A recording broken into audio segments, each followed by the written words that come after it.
if you're ambitious, you kind of know this anyway, is when somebody invites you to speak at an event or somebody offers you the chance to put your hand up in a leadership position, you don't know all the answers, and You, therefore you're going to suffer imposter syndrome. You're going to be out of your depth. you talk about the boardroom, of course, and the members, but you say board members become these almost mystical creatures, if you like, and they have this untold wealth and this wisdom. So what I encourage anyone that's starting out is to go and find a startup or a small business or your friend's business or a cafe down the road and offer to build an advisory board for them. So things like ESG reporting right now is like governments all around the world want ESG reporting. There is not a single director on any board in any company in the world that is rubbing their hands together going, "Ooh, ESG reporting. How exciting is that?" Hello, welcome again, Team ET. This week, we're again going to have a very interesting discussion as we look at how you can become a board member. And we're speaking with the real role, right? We're not talking about what you probably hear me and my coaching colleagues occasionally talk about when we mention establishing our own personal board of directors. Although I do see some correlations, we'll probably touch on that. But no, today we're actually speaking with Mr. Callum Laing and discussing ways that you can get yourself on the board of a company, be that private or a publicly listed one. And we're going to delve into the reasons why we might want to do this and some of the steps that you can take immediately to make what perhaps sounds like an impossible dream become more of a reality. So, Callum, welcome to the ET project. Yeah, thanks, man. Looking forward to Yeah. You've written a great book. It's your fourth book, actually, if I'm correct, and it. it releases this month in April. So it's called Boardroom Blueprint: Boost Your Career with a Board Seat in 60 Days. And it's essentially what we're going to be focusing our conversation on today. However, before we do that, we were talking a little bit about your background before we hit record, but I wonder if we could get some of uh, your history, where you hail from, and any of the key milestones that you can recall, at least during your career, that perhaps led you to where you are today. Yeah, for sure. So look, Kiwi originally, but grew up mainly in the UK, and then I've been in Asia for the past 22, 3 years. And I've been an entrepreneur since late 90s. So I set up my first company was a recruitment company at the height of the dot-com boom, selling Mhm. IP engineers into telco businesses around Europe, which was incredibly profitable. And of course, at the ripe old age of 23, I thought I was a genius and very clever for doing that.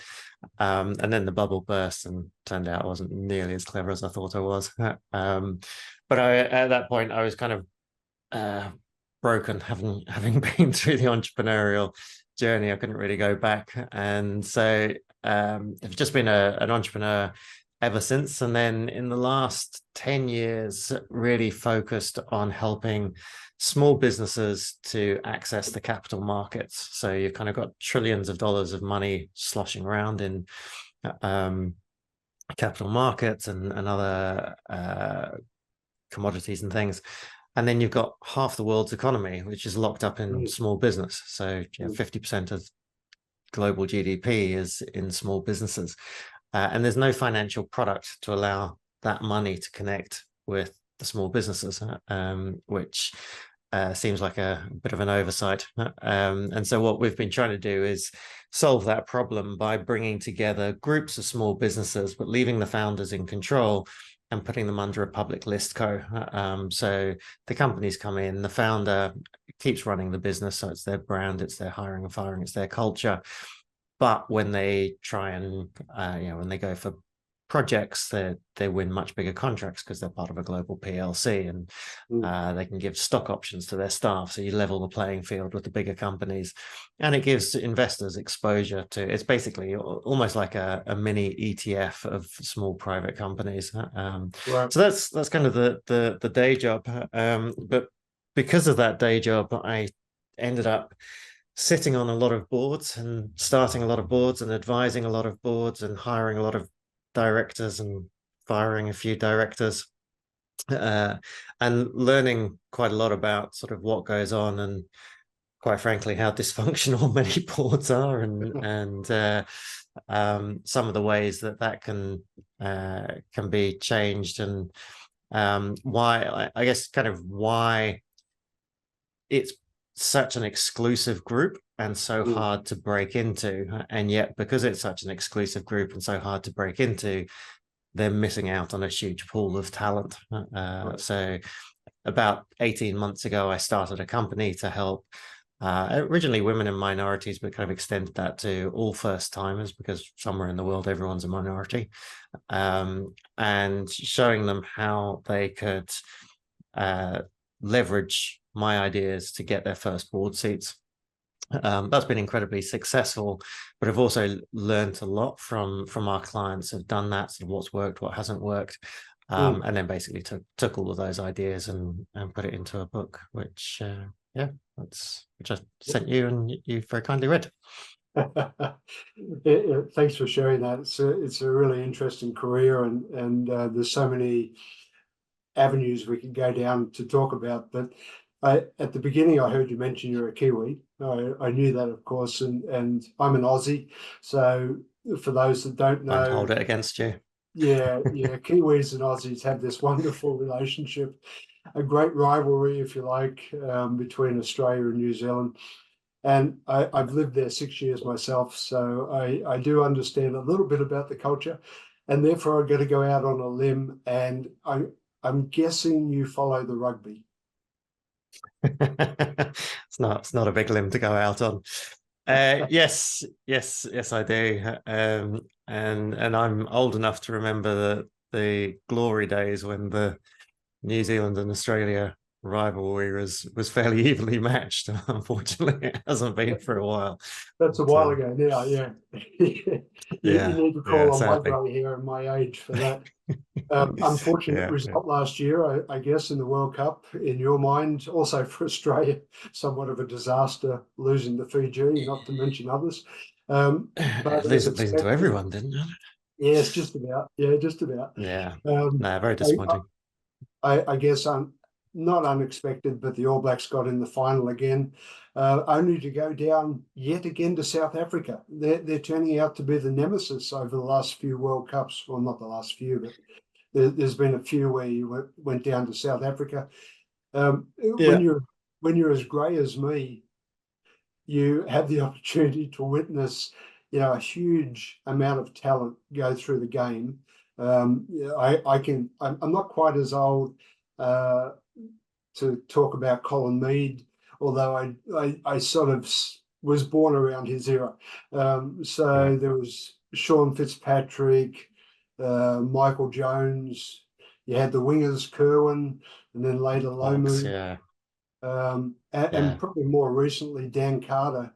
But I read somewhere that you have a personal all-time favourite, who very notably is missing on my list. Who's that? So and I talk about it in the book, about Richie McCaw, who was the captain of the All Blacks. Yeah. And during an unprecedented win rate where the All Blacks really dominated. I mean, like the man was a freak of nature. Nobody should be able to do that many games without being seriously injured. But I also found there's a very good book, whether you like rugby or whether you like the Kiwis or not. There's a very good book called Legacy, which is about the culture that the All Blacks had built around them. And there's a lot of there's a lot of very sensible ideas about building a high performance environment, and it's something that I've always focused on, is trying to put myself in high performance environments, right. because ultimately kind of what I learned very early on is, as an individual, you kind of have you have days when you're up and raring to go, and you have other days where all motivation is gone. But if you belong to a high performance environment, it doesn't matter how you're feeling on the inside. When you get into that environment, you have to perform. And I think the All Blacks have created such an incredibly strong culture that around this idea of legacy and leaving the shirt in a better place to which you got it. And they borrowed some ideas from some Australian teams as well. One, they have a no dickheads policy, which is which they openly admit they took from one of the Aussie teams, which is basically that no player, however good they are, is bigger than the team, and the team always comes first. And so yeah, I applied a lot of the kind of learnings from not just the All Blacks, but elite sporting events. I think there's a lot of parallels, and ultimately a board should be that high performing environment. You should be, and part of the appeal of sitting on a board is to be around people that are thinking at a much higher strategic level,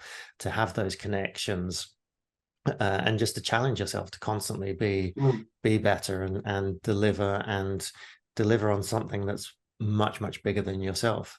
So that was kind of the connections Yeah, with Richard fantastic. McGrath.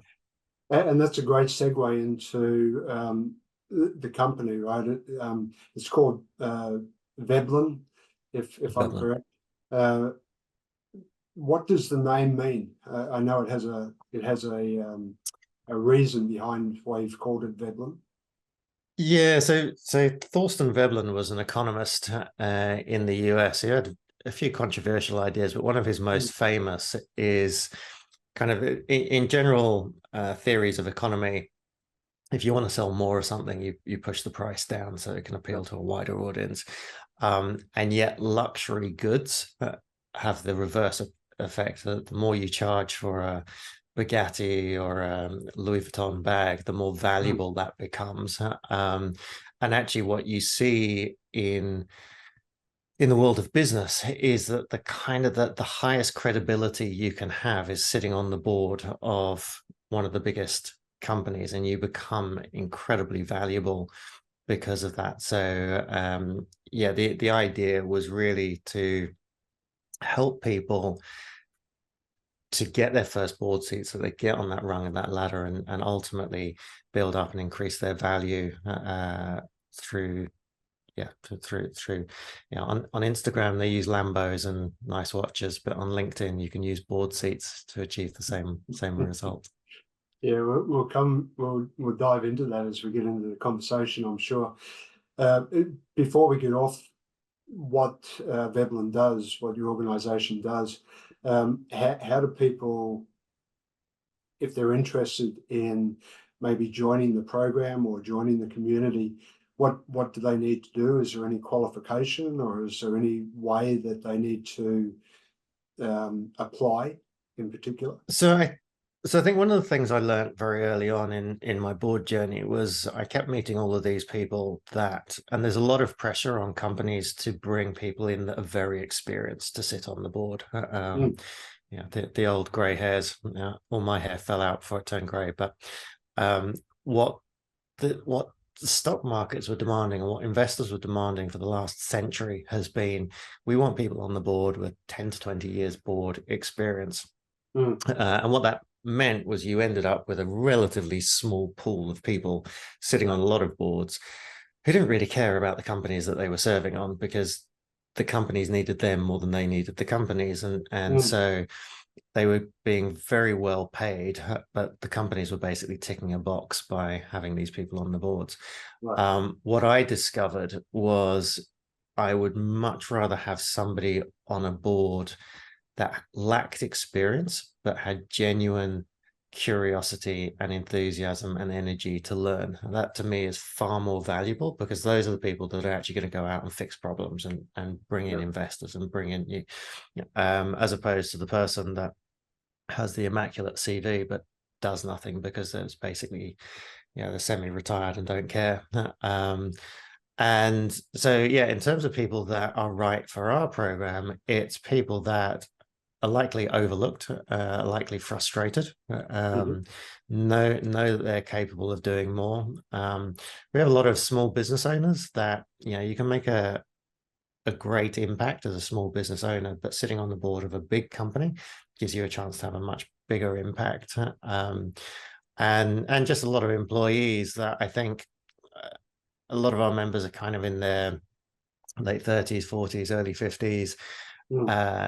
They're in decent companies, decent job, but they've kind of realized that sticking their head down and waiting for 20 years and hoping someone taps them on the shoulder for a board seat isn't the most appealing route. And if they can fast track it, then that's what they want to do. So it's a really good way, like starting to look outside of your organization, sit on the board of somebody else. It's a great way to indicate to everyone in your organization that you're way bigger and more valuable than they had initially understood. So yeah, it's basically attitudinal is what we're looking for. But yeah, anyone that thinks this might be something of interest, check us out on LinkedIn or YouTube, or just go to veblendirectors.com. There's normally my latest webinar down the bottom of that, which kind of goes through the whole process.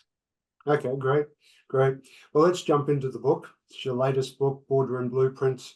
Congratulations, by the way. Really interesting as well as insightful. I'm 46 years in my corporate career, 40 years in my entrepreneurial career, and I learned so much myself. To be honest, becoming a board member was something that I had thought about early in my career and never pursued. So you've rekindled the flame a little bit, I have to say. So we might be talking more afterwards. But if we look at the book and the structure of the book, you broke it into 3 parts, which is essentially the method that you use as well. Each part you introduce a new part of the method. And the whole premise is about getting that first board seat and then subsequent seats thereafter. Yeah. At the beginning of each part, you share, I guess it's a mantra, you call it a mantra. The first one is get comfortable with being uncomfortable, which I like, but I wonder if you could explain a little bit more about the meaning behind that. Yeah, I think it's, and actually it's something that, again, Richie McCaw talks about in his biography, was that when he, and it's a fairly famous story for him, it wasn't enough for him just to be an All Black, which, as you know, in New Zealand is basically godlike status, but he wanted to then be the greatest All Black.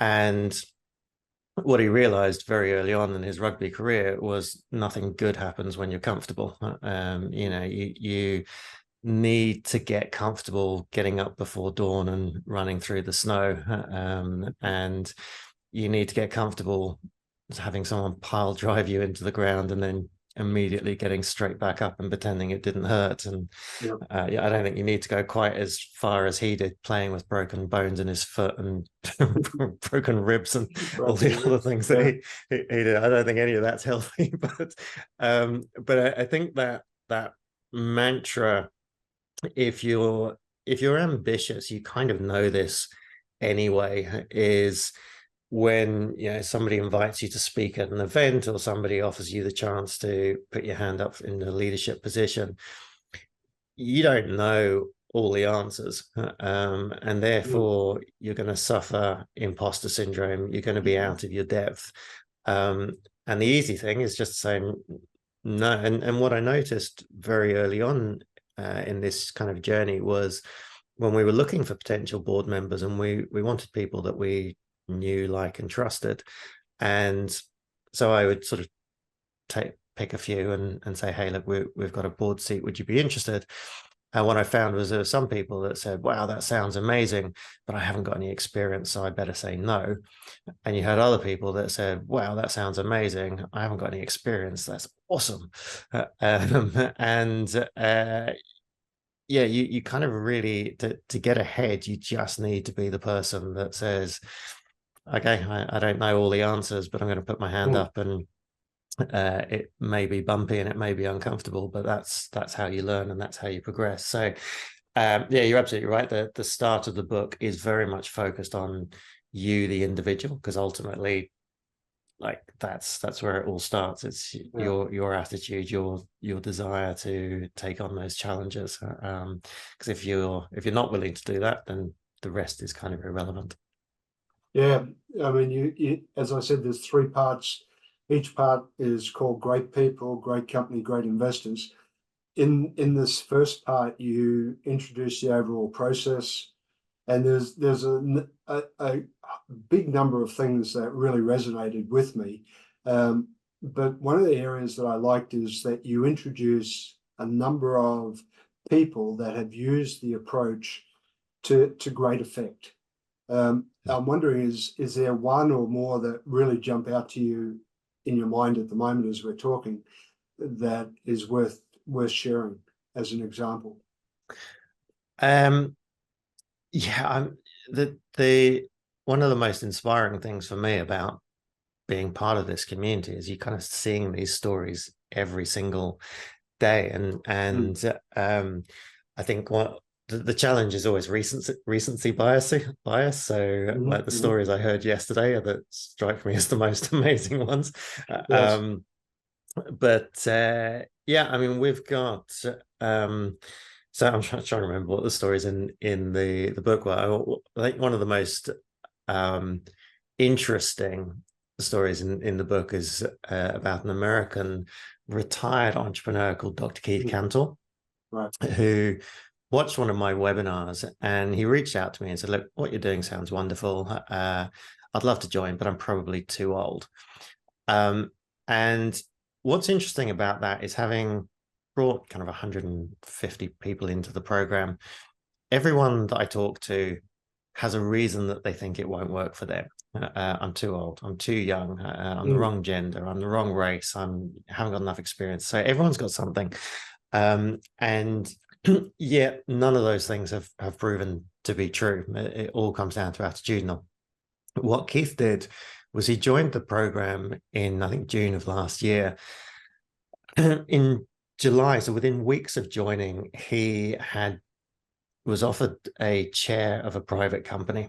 And within 2 more months, he was sitting on the boards of two other private companies, so three private companies in total. Now Keith is, like I said, he'd been a successful entrepreneur. He was well connected. But he also thinks in terms of, how do I add more value? So, and this is really kind of, you'll see that theme all the way through the book, is it's all about how do you add value. And so one of the things he did was he started blogging on LinkedIn every week, talking about what he was doing, and trying to share his knowledge with more people so that they could do this. And someone from an S&P, an HR director from an S&P 500 company, so one of the biggest companies in the world, if I said the name, everyone would know it. They reached out to him and they said, look, we've seen your blog, we'd like to talk to you, we'd like to interview you about board position. Now, it wasn't the top board, it was a second tier board that they have. And so he did that interview, and they offered him $168,000 a year to join their board. And he turned them down because he was already making so much money and having so much fun with small private companies that the pain of going and sitting on a PLC board, even for one of the biggest companies in the world, just wasn't worth it. So yeah, it's incredible how quickly. So all of that happened within 4 months. Like, he turned down the offer, I think literally 4 months to the day of joining the program. So it can happen incredibly quickly. And yeah, it's just like I say, we kind of get these stories every day. We have a YouTube channel full of members sharing their journeys, and it's it is that kind of high performing environment, because what it does, and I kind of joke about this, but it's a little bit serious, is they're all outperforming me. Like, hang on, you're getting better offers than I'm getting. But when everyone around you is getting offers at board seats and putting together deals, and you're kind of like, wow, yeah, this is just a cool place to be. Yeah, It's worrying. yeah. I have to admit, I do get a bit of a buzz being around highly successful people and people that are really achieving. We used to, I'm a league player, Oh, as much as that may not be a good thing for the rugby players, but one of my coaches used to say, when you're playing against a team, if the team is above your grade, then you have the opportunity to raise to that level. oh, If the team is below you, you run the risk of dropping to that level. And that stuck with me my whole career as well. And so surrounding yourself with other high performers really yeah. resonates. It's a great position to be in. So Yeah, it, I give the story at the end of the book about my rowing career, and right, right. going from being the best in the boat and spending my whole time trying to fix other people's problems to being the worst in somebody else's boat, where I Mm, could just focus on getting better, and how you achieve so much in such a small period of time when you're forced to be uncomfortable. yeah, yeah. Okay. And back to the mantra, right? So get comfortable with Yeah, being uncomfortable. So there's a absolutely. couple of comments you make, I think, towards the beginning, but it sort of resonate throughout the book. You talk about the boardroom, of course, and the members, but you say board members become these almost mystical creatures, if you like, and they have this untold wealth and this wisdom. And yet, in the same breath, you say there's a lot of people on boards who shouldn't be there, and there's a lot of talented people who aren't there who should be there. Yeah, So, absolutely. what it got me thinking was, are you suggesting that the selection process is somehow flawed, or what is it that's creating this imbalance or this disconnect? Yeah, so it's invariably it comes down to systems. I think that the reason why board members have this kind of mythical status around them, Mm, and I remember as a young entrepreneur, kind of mid-20s, thinking, God, it'd be so cool to sit on a board of a company, like, getting paid for a few hours work and getting to yeah, hang and bang with like the smartest people. Um and if you try and like the reason that they kind of come across as mythical creatures is because you can't find any information. It's not like you can Google how do I get a board seat, or what mm, happens in these board meetings. And when you're in a corporate environment, every quarter there's like people running around like headless yeah, chickens, go, oh, I've got to get ready for the board meeting, I've got to get ready for the board meeting. And oh, the board's flying in today. Ooh. And so everyone kind of gets very, very excited about it. So you mm, assume that the level of discussion in this boardroom must be off the charts and yeah, super smart, and they must all be super successful. And um, yeah, when you get in there, it's a little bit underwhelming. Now, that's not to say there aren't some incredibly smart people in there, but the reason why it's so exclusive, and the reason why you end up with people that are not necessarily the best qualified is, and if we take public companies as an example, because that's the most sort of high profile, is mm, members of the board are under extreme scrutiny. So you've got this company, you've got 500 or 10,000 staff that are all looking to you for direction. You've got thousands, if not tens of thousands or hundreds of thousands of shareholders that all have an opinion on how you're doing your job. So board members are under a massive scrutiny. right, When it comes to hiring people onto the board, if you've ever run a small committee, you know that it's hard enough to try and get consensus in a small group of individuals anyway. You take that into a board mm, situation where you've got egos plus massive scrutiny plus massive consequences. yeah, It becomes incredibly difficult to navigate that scenario. And so when it comes to adding somebody to the board, directors want to play it safe, and this comes to all decision making. The bigger the board, the more the scrutiny, the more likely directors are to draw down on the side of playing it safe, of not taking unnecessary risks. And so when it comes to hiring, it's much easier for them to hire someone that looks like them, that sounds like them, that went to the same university, that's had the same career path, that knows the industry, because they know that it's not going to be, they're not going to be challenged, and that's easy. And the difference, and I talk a lot about the value of diversity, and that's just, theoretically, a board should be there to weigh up all opinions and make the best decision. If all the opinions sound the same, then you, by definition, you can't get to the best decision. And so I talk a lot about diversity, but if you understand that, there's been all these efforts, and a lot of it misguided, but there's been a lot of efforts to try and improve diversity on boards, and very little has changed. Like, boards are still kind of the same sort of people. In fact, there was a great story I heard about an Australian company that had it's an engineering company, I think it was in Melbourne, had 5 engineers on the board, and they were under a lot of pressure to bring in diversity. So they brought a woman onto the who had gone to the same university as them, had gone through the same companies as them, as an engineer. And they were like, look, we've got diversity. And they're like, no, that's just you in a skirt. But the reason why boards push back on this is, to their mind, diversity means disruption. And even if in their heart of hearts they know that this is the right thing, if you get a decision wrong at that level, it's incredibly expensive. If you hire a frontline customer service staff and they don't work out, you fire them the next day. It's no big deal. That's the price of doing business. If you hire a board member and they turn out to be rubbish, or they turn out to be disruptive, which is even worse, you've got 2 choices. One is you suck it up and they ruin every board meeting for the next few years, which delays everything and causes all sorts of problems. Or 2, you fire them, which basically announces to the public markets that you're incompetent and you've made a bad hire.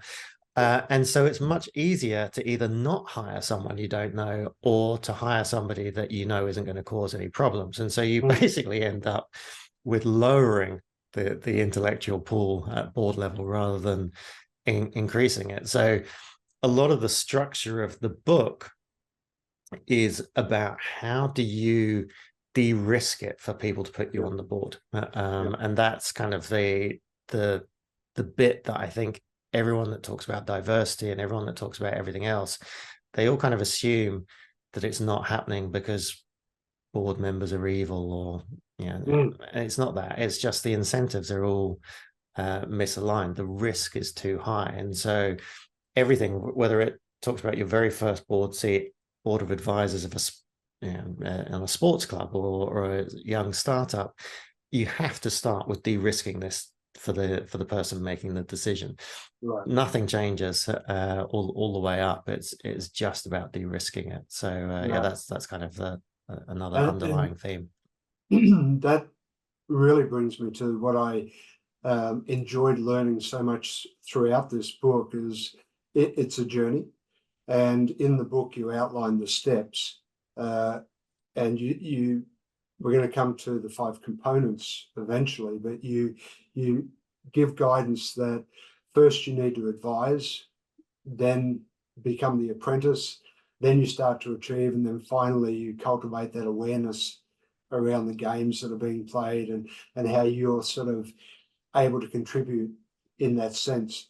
So I wonder if you could speak to those steps, if you like, and just sort of expand a little bit on what you mean by first advise, then apprentice, then achieve, etc. Yeah. So first off, hats off to you. You know more about my book than I did. I'm in awe at your level of knowledge. It's fantastic. So look, I think the first thing to understand is a bit of context. So there's 330 million companies in the world. Less than 1% of those have an active board.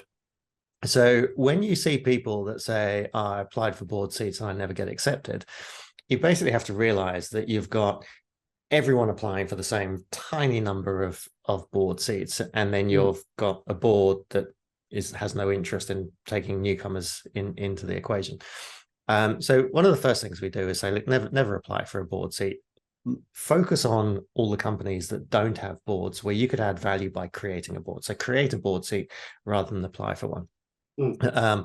But you can't just go up to a very successful big company and say, hey, look, I've got no experience, no idea what I'm doing. Can I create a board for you? So you need to kind of start somewhere smaller. And so what we do is we start with this idea of an advisory board, and something that as an entrepreneur myself, and I didn't even have the terminology to call it an advisory board, but I always reached out to mentors and people that were smarter than me, and brought them coffee once a month and asked them questions, and basically that was my advisory board.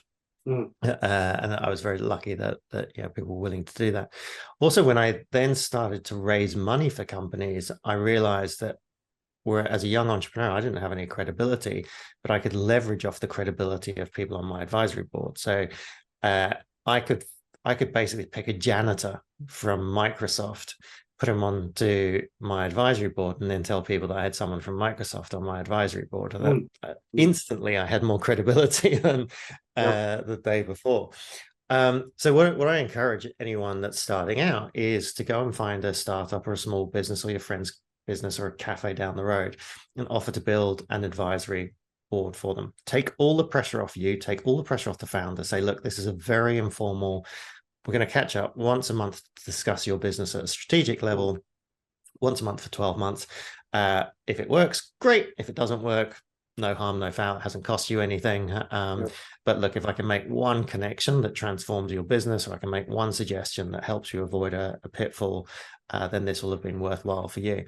Now, you're doing that for free, but you're actually doing it for credibility, because as soon as that business owner says, yeah, you've de-risked it for me, there's no risk to me of this, it's just free consulting. As soon as you've done that, you update your LinkedIn profile, say, now I'm sitting on the board of XYZ company.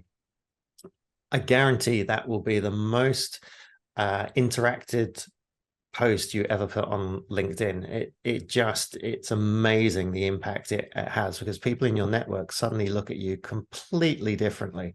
You've just been the woman in PR for the last 20 years, or the woman in IT, and now you're sitting on boards of companies. The fact that actually what you're doing is just having a coffee with the founder once a month, but it sounds much more impressive to say board member than having a coffee with.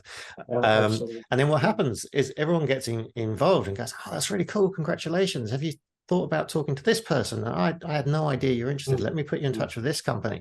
So that kind of starts this snowball, which is so important for getting started. So first step is advice. And even with advice, I actually don't encourage you to give much advice. I encourage you to, like yourself, sort of to coach, to ask the right questions rather than feel like you have to know all the answers. When you get into, so if you want to carry on up the ladder, the next thing we encourage is to join publicly listed companies, which is kind of the premiership of business. But again, you can't just walk in the door and hope to get a board seat. So what you do is you offer to create an apprentice program for the board. So again, you're de-risking it for the board, because if they hired you as a director, they have to pay you, they have to give you a vote. The expectation on you is very, very high that you're going to deliver. If you offer to build an apprentice board for them, you can fill it with diversity, you can fill it with different ideas. You're just going to sit in their meetings quietly and listen and learn. But you've completely de-risked it for the company. You get the experience, so you get to actually sit in on these board meetings, learn what's going on, see what the actual power dynamic is in boards, because it's not always what it should be, or what it appears at first glance. And then we show you a few things that you can do. So you can basically take the jobs that directors hate doing and do those for them. So things like ESG reporting right now is like, governments all around the world want ESG reporting. there is not a single director on any board in any company in the world that is rubbing their hands together going, "Ooh, ESG reporting, how exciting is that?" So if you can join the apprentice board and say, let me take that burden off your hands, it's not going to cost you anything, I'd love to do it, I get the learning, you suddenly become the most valuable person on that board. So at the end of your 12-month term, and it can happen much sooner, for them, they've now built trust with you. You've now sat in their board meetings. You haven't challenged anyone. You haven't caused any problems. Not only that, you've over-delivered because their expectations on you are very low. And so you're actually a logical next step to be hired as a board member. So that's the apprentice level. And so basically, once you are hired as a board member, that's the achieve level. That's where you're now actually delivering it. And a big focus again is don't rest on your laurels. Like the point is not to be a board director and then stop. The point is to be a great board director. And so now it's, how can I sit on multiple boards so that I can share learnings across boards, how I can bring one investor from one company into another company, take the company that, and really that becomes about that kind of self-actualization of taking the company to the next level, and really delivering actual value by understanding the problems and how to solve them. And then, as you point out, so those are the kind of 3 A's that drive everything we do. And then I talk about the fourth A, which is kind of the step behind, which is actually once you've really reached that level, what starts to happen is by this point you're turning down way more board opportunities than you take on, because now everybody wants you to sit on the board, because you can add so much value.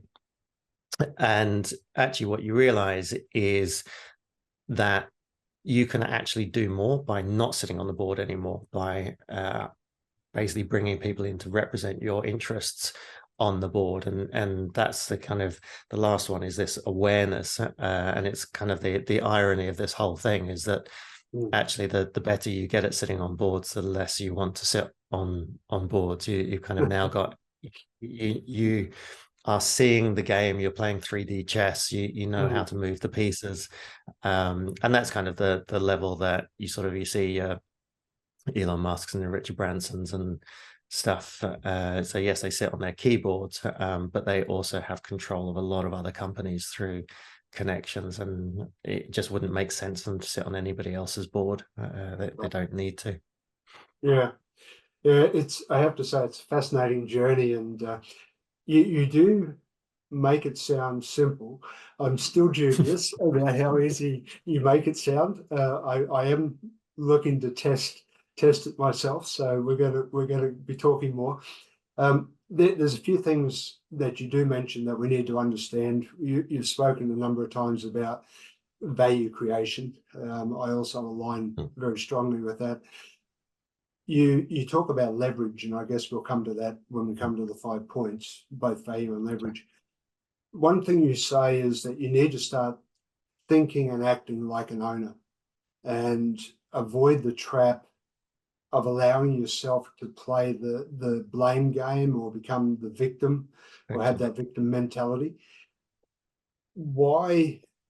It may sound obvious, of course, but why do you feel so strongly about those factors? Is there something critical that when you're playing this role as a board member that you really have to think about in this regard? Yeah, I think it does seem very obvious to you and I and anyone that's kind of in that, come from a world of personal development and is striving to do anything and achieve anything. Nothing happens by blaming the victim or to playing the victim. Ultimately, any leadership role is taking ownership for stuff that's outside of your control.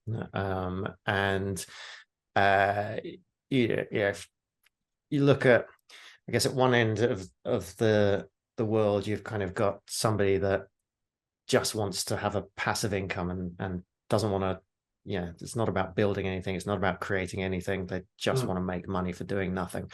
Yeah. At the other end of the world, you kind of got like a Nelson Mandela or somebody like that takes responsibility for an entire race or an entire Yeah. continent, Yeah.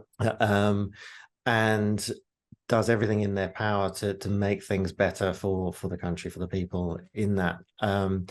Now, which one of those has more appeal?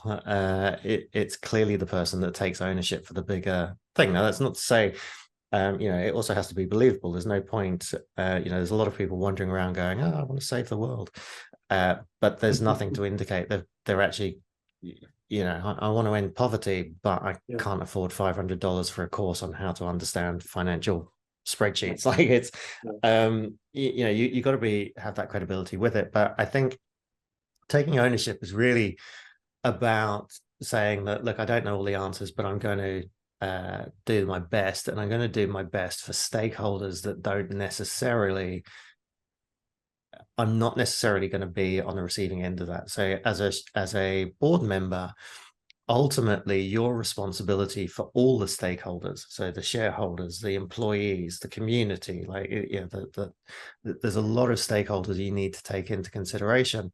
Mm. And a lot of board members that I've met didn't have that. They were purely focused on what they could get out of the equation. And that's part of that, kind of going back to that idea of there's a lot of people on boards that shouldn't be on boards because they're making decisions for their best interests rather than the best interests of stakeholders. So I just think, feeling like a victim, you may kind of get a temporary buzz of being able to blame other people, but you don't get anywhere. Ultimately, you only move forward when you take ownership for the situation you're in. Yeah, very true. I'm conscious of the time. We only have about 10 minutes left, and I really want to have the opportunity to touch on these 5 components or central requirements, I guess you could call them, that we need to be addressing and building on as we start to prepare and go on this journey. I'll leave you to talk to each, but as you point out, it's not a linear process, or it's not a sequential process. It's really a loop. Yeah. Or a systemic approach. Connections, knowledge, profile, value, leverage. Would you mind just touching on those and how they are involved in what we're trying to achieve? Yeah. And again, hats off to you knowing them all already.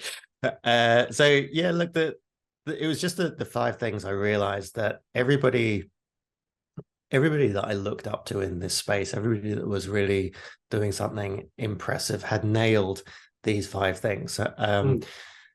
So the first one is connections. Like ultimately, all of your opportunities are going to come through your connections. Yeah, there's another reason why there's no point applying for board seats, because most of the time the board seat has already been given to someone else, and then they put the job out just to keep HR happy. We go with people we trust and take recommendations from people we trust. So you want to be connecting, and you want to be very deliberate about your connections. It's got to be founders of companies, directors, investors are incredibly important to know. But the most important thing is being deliberate about it. The second thing is knowledge, and knowledge. I kind of downplay it a little bit because, as I talked about at the beginning, attitude is far more important than knowledge. And the whole idea of diversity is that you have a fresh way of looking at things. However, there's no point having a fresh way of looking at things if you can't articulate it in a way that the board, that staff, that shareholders understand. So you need to have the basic knowledge, and you don't need to be an expert in this. I'm definitely not an expert in things like investor relations or good governance or those areas, but you just need to have the basics so that you can articulate your ideas in the right format. The third one is building your profile, and I think most entrepreneurs have now kind of got their heads around, okay, I need to have some kind of profile online and build that. A lot of employees have never had to do this because actually, to be successful in your job, you need good profile internally. You need to connect with the right people internally, and you need to develop a reputation for doing stuff internally. But if you're now looking at board seats on different companies, the first thing people are going to do is Google you. And so you need to show up. And for most people, LinkedIn is the first thing that shows up if you Google your name. So your LinkedIn profile needs to be up to date. You need to look like you're, if not a board member, an aspiring board member. You need some regular posts out there about governance, about what's happening in the markets, which companies are popular or under attack, just so that people see you in the context of somebody that's thinking about this stuff. Those three are really all about how you get the first, or how you get your board seats. So the first two is obviously driven by you. The third is just law of big numbers. If lots and lots of people know that you're good at your job, then there's a higher chance that one of those has an opportunity where you could fit into their organization. And then the next two, value and leverage. Value is really all about, again, we don't want to, the goal is not to be a bad board member. There's enough of those out there already. So you want to join a board and be very clear on how you can immediately add value, whether that's through partnerships, whether that's through bringing in investors, helping recruit staff, helping introduce new clients. But the more value you can add, the more valuable you become. And so understanding the problems that all companies face at different levels in their business. And part of this comes, and this is why it's not a sequential series of steps, but because every level that you get to, you kind of revisit all of these. So to get your first advisory role, you've got to make new connections, use a bit of knowledge to have the conversation. And to your point earlier about skeptical around how easy it is, I would guarantee that if you said right now, I want to sit on the board of one of the companies of somebody listening to this podcast, that someone will reach out to you and say, I'd love to have you on my board of advisors. And then you can bring 4 or 5 other people along with you, because you're incredibly well connected yourself. So that is how easy it is. But then so then you know how to add value. And then the last piece is leverage. And leverage is either both for yourself. We view every board seat as a stepping stone to the next board seat. So it doesn't matter if your first board seat is with a very small company or a struggling company or a company that goes bust. It really doesn't matter. It's just a stepping stone to the next level. But also leverage can be about, can you take that company and turn it into something bigger? Can you leverage that into something bigger? Because ultimately your compensation is determined by the market cap of the company. So if you can increase that. So again, going back to Keith Cantor in the book, one of the companies that he joined was a food and beverage business in Switzerland, and he joined as a free advisor. And in his first meeting, he said, look, I'm more than happy to give like an hour or 2 of my time once a month, but for free, there's a limit to how much I can do for you. If I can help you go from your revenue targets of this to a revenue target of that, can I have a slice of the company, and can I have a slice of that revenue? And for the founder of this company, they're like, there's no way you can do that. So yeah, absolutely. That would be amazing if you could do that. So Keith inked that deal, picked up the phone to his best friend since school days, who happens to run a huge F&B business in the US, and said, hey, I found you a European distributor, and put the deal together. And that deal this year will be worth hundreds of thousands to him, next year potentially millions. So it just that's leverage. And so those are those 5 steps, and you basically, it's like an upward spiral of value. You kind of get better and better at each one, and you're always building on it. It's a never-ending process. I love it, I have to say. And one of my key takeaways from listening and reading the book and listening to you is, probably for the first time, you've made me think about what you talk about as the difference between generating client value versus shareholder value. And of course, what we're looking for here is shareholder value, I guess, right? So that jumps out to me. Is there any finer details you need to explain about those two differences, or? Sure, I think it's an important distinction. And I think as entrepreneurs, we get very, very hung up on client value, because we have to. That's, all day, every day, we're thinking, how do I get more clients? How do I add more value to the clients? How can I charge more? I need to add more value. So everything's about that. If you're an owner operator, you assume because you're 100% shareholder that what you're doing must be in the behest of your own share value. Like the more you help clients, the more your share value goes up.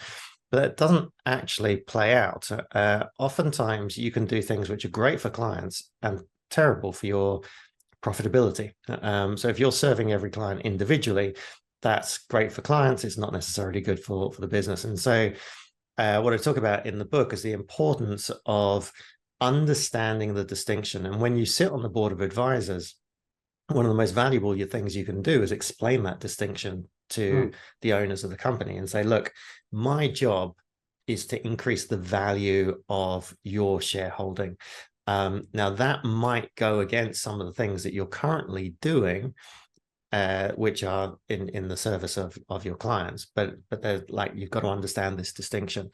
And in my own journey, it took me a long time to get there. And once I got there, I was like, oh, Christ. And look, if you take it to the extreme, you end up with private equity. Private equity says, right, we're going to buy a company, we're going to rip the heart and soul out of it, we're going to fire 30% of the people, we're going to saddle it with as much debt as possible, put the costs up, cut rid of customer service. Because what we're trying to do is increase shareholder value at the expense of client value. And that's a valid game if you don't have ethics, but it's a short-term game. But they're playing a short-term game. They need to ramp up the profitability and then flip the business onto somebody else to deal with all of the problems that come from that underinvestment. And so that's kind of where it goes to the other extreme. But again, important to understand the distinction. I'm smiling because the corporate company that I left back in 2022 was acquired by a private equity consortium, and many of our listeners are still with that company, so they will have heard your message, I'm sure. So, we're pretty much out of time, Callum, but you make a great comment that the Boardroom Blueprint, this book, is the Trojan horse, which gives you access to the inner circle, the boardroom, if you like. I love that statement. We haven't done it justice. We've only scratched the surface. So really, I'd encourage anyone who's interested in this topic or who hadn't been until this topic, get out there, get a copy of the book, because it's a great read. It's quite a short read, but it's filled with huge insights, and many of the people that are like me will definitely take it away and we'll put it to the test. So I look forward to that. If my team hasn't already, I'm happy to send the link for your listeners so they can download a free copy. I'd rather get it into people's hands than no need to make Bezos any richer than he already is. Well, that answered the question I had, was where you're going to release it. Obviously Amazon, but very generous. Thank you for that. Any closing message? I mean, you have such a rich history. You're an entrepreneur, you're an investor, you're clearly a board member on different boards. Perhaps you could share some suggestions on things that we could avoid as we embark on that journey. Are there any learnings that come out for you as you went on that journey that we should try and avoid? Yeah, God, that would take months. I like to think I've made every possible mistake going and multiple times because I'm a very slow learner. Look, I think the one kind of thought to leave you with is not to be intimidated by it. It's actually, it is very accessible. And once you're on the ladder, it gets progressively easier. So don't be intimidated by it. Age, lack of experience, wrong industry, wrong country, all of those things are just all in your mind. That anything that you think of as a disadvantage will be an advantage to the right company. And it's so much more to do with an attitude of curiosity and willingness to learn and help. And if you've got that, then with the framework that we present, it's very, very easy to go in and add value and make progress very, very quickly. So yeah, just don't be intimidated. I think at the beginning of my career, like I said, I thought board members must just be these mythical creatures that knew everything, and that's not the case. So grass is always greener on the other side, right? We always hold people in highest esteem, higher than ourselves usually. We'll link to your LinkedIn page, YouTube, your websites, etc. Callum, great conversation, very insightful. Again, the book is titled Boardroom Blueprint, Boost Your Career with the Board Seat in 60 Days. That's what I'm testing. And Callum, thank you. Wonderful to connect, and I look forward to staying in contact. Yeah, thank you, Wayne. And I think you know the book better than I do, so I'm very, very impressed with your research. Thank you. So what are you waiting for? Hit the subscribe button below and click on the bell icon so I can pop up in your feed occasionally with a great tip for your ultimate growth.